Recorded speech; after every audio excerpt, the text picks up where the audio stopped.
most immediate threats to be addressed is terrorism. Terrorist groups like ISIS, Al Qaeda, and others are not only a peril for people from other religions, but to the fundamental sentiment of humanity. Like any other business, terrorism requires financing. Cut the money, and they're gone. But how and why does it happen? We tell you in this video. We've rounded up all the major ways terrorists get capital and ranked them based on how profitable each activity is estimated to be. There have been multiple instances of banks being scammed for terrorism purposes. Courier fraud, robbery, credit card fraud, drug dealing, oil, business fraud, bank of trust, etc. are just few of the numerous methods. Fraudulent loan applications provide a key source of funds for jihadists wanting to travel to Syria to join ISIS, funding their journey. A recent New York Times report on the Paris terrorist attacks notes that one future jihadist got $16,200 from ING Belgium. A fraud scheme termed as Bank of Terror funneled millions of pounds to ISIS in the United Kingdom. 11 men posing as police officers conned elderly citizens. Gang members phoned their victims pretending to be investigating a fraud at their bank and told them that they needed to transfer their money for safekeeping. One victim, a 94-year-old man from northwest London, lost £130,000. ISIS has wasted no time in looting the heritage of the parts of Syria and Iraq it had taken control of.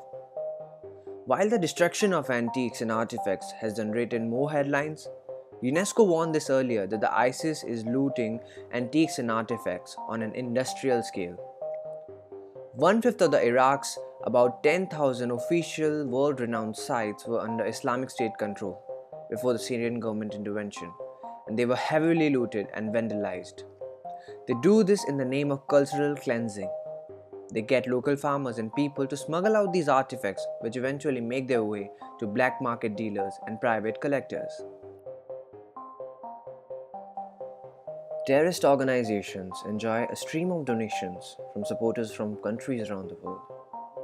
In the Daily Beast, Josh Rogan reports that ISIS has also been funded for years by wealthy private donors living in countries the U.S. considers allies, countries like Kuwait, Qatar, and Saudi Arabia, and that those governments, says Rogan, know it's happening but choose to look away.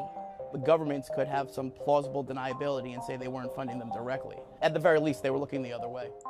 Once raised, donations are passed to a network of facilitators who move the money to terrorist groups without detection. They do this by making a series of small transfers at money transfer shops, small enough to not need identification documents, or by using cash couriers who take the funds across borders. Ransoming hostages for money is one of the main revenue generating factors for terrorist groups. You can call this way their bread earner or their daily driver. Kidnapping and extortion, protection tax, in which they provide protection from local mafia, which are basically their own men. Drug and weapon smuggling, etc. falls under this. They also do the normal taxation, like land tax, road tax, etc., but at exorbitant rates. Britain and US have a strict policy of not paying ransoms to terrorists, but other European nations have paid up, leading to the New York Times to conclude last year that Europe has become an inadvertent underwriter of Al Qaeda. A big advantage ISIS has over other groups is its access to oil. The group has had control of existing fields in Syria and Iraq and is exporting its oil via Turkey. A recent Financial Times investigation into ISIS' oil trading operation found a sprawling operation almost akin to a state oil company that employs engineers, trainers, and managers.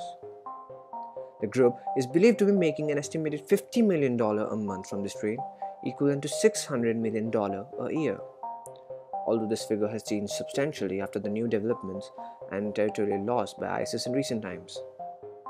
Britain has made disrupting ISIS's oil trade a key priority in its bombing campaign in Syria. These were the major ways of raising capital for terrorist groups, but not the only ones. Lashkar-e-Taiba was funded and groomed by Pakistan's ISI in the early 90s. And according to US intelligence, the Lashkar-e-Taiba had a military budget of more than $5 million by 2009. Until 2002, they collected funds through public fundraising events, usually using charity boxes in shops and mosques, and they also received donations online. For Al-Qaeda, some financing in the 90s came from the personal wealth of Osama bin Laden. There were other sources like heroin trade and donations from the Gulf state, which contributed to their capital raising. If you liked the video and our vision of spreading awareness about everything, please like, share, and subscribe.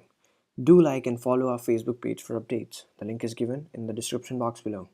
And if you'd like us to map a topic in our upcoming videos that you think that people should know about, drop us a mail or comment. Ciao.